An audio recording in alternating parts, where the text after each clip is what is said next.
So over recent years, flagship phones have been guilty of a few things that have angered a lot of us. For example, taking away the headphone jack. Yeah, that's happening in the S20 series this time. Although I do kind of totally accept that now. We're in the age of wireless and TWS earphones. They've also been raising prices to quite unpalatable levels. That's also true of the S20 series.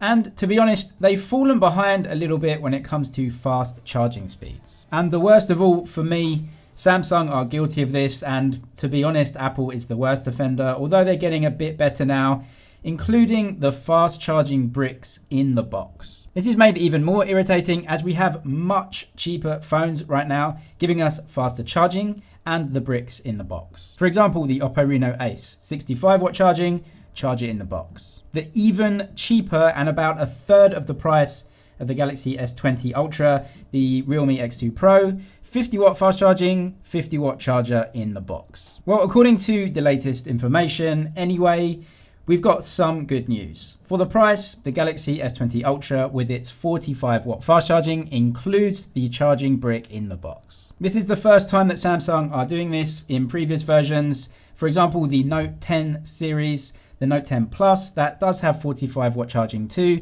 but in the box comes the 25 watt charger. You have to buy the fast charging accessory separate. In terms of the charging speeds on the S20 series, there's nothing new here. We got the same charging speeds on the Note line a few months ago. There are about to be a raft of Chinese phones anyway with much quicker charging. For example, the Oppo Find X2. OnePlus might be using something really quick considering they're same as Oppo anyway. We've got Xiaomi coming out with 65 watt charging in the Mi 10 Pro. However, we have seen in actual speed tests of charging from 0 to 100% that the Galaxy phones hold up extremely well against the competition, even though they might have quicker charging according to the actual watts that they use. This is because each company's fast charging technology is different from the others. It is not a standardized technology used across the industry. Each brand uses their own, charges the battery faster and slower at different percentage points. So even though the general rule is that if there are more watts, then there should be a faster charging battery, it isn't 100% like that. There still can be differences in the actual speed it takes to charge a battery from 0 to 100%. There's also been loads of real images and leaks of the Galaxy S20 Ultra. We learn really nothing new about the design or the specs. We know all that already. Apart from learning that there was this different, really cool looking prototype unit of the S20 Ultra with a different branding on the back camera. The source on this is Tech Talk TV, and this is obviously a prototype unit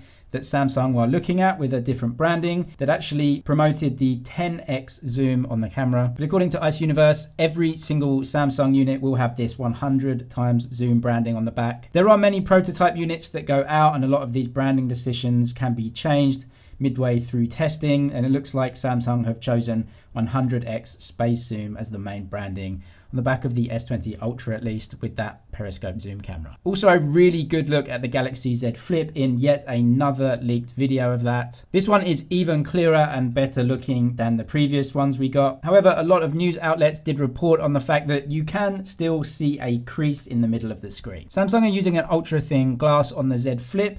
That's different to the plastic screen used on the original Fold and is said to be a bit more hardy, a little bit more scratch resistant, but you can see it still has a fold there, so we have to assume that it can probably quite easily get scratched as well. This is definitely a cool bit of tech. Foldable phones are just amazing to look at. They're really cool if you like technology. Definitely won't be mainstream for a few years, but I wonder if Samsung are going to replace the S and the Note ranges altogether and just give us a flip phone clamshell design in the spring, and then the Galaxy Fold with a bigger foldable and a tablet-like design in the autumn. So yeah, let me know if you think foldable phones will completely replace the normal type of form factor. Definitely not for a few years at least, but technologies have a habit of being replaced.